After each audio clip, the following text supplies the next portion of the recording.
Look closely. These are two completely separate photos of a boy and a girl. But in just 3 seconds, Google's Nano Banana AI magically places them together in a library, reading the same book. And that's not all. Watch this.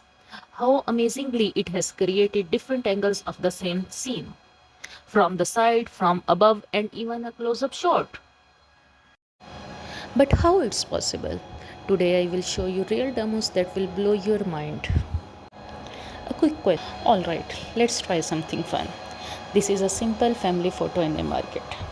Let's see what Nano Banana AI can do with this. First, I asked it to replace the background with the sunset beach. And see how beautifully it has replaced the background.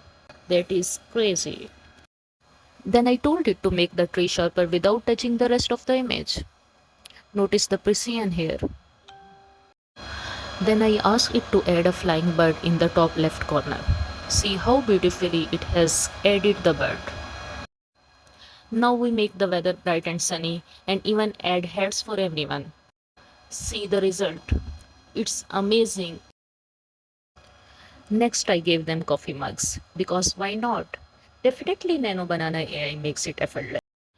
Let's see if Nano Banana AI can handle marketing. I uploaded the image of this downnest refrigerator and asked it to create a kitchen ad with slogan. Look at the results. How beautifully it has created a kitchen ad with a slogan. Dowlands, the freshness that lasts forever. And that's the magic of Nano Banana AI. If you enjoyed this, hit like and don't forget to subscribe for more AI experiments.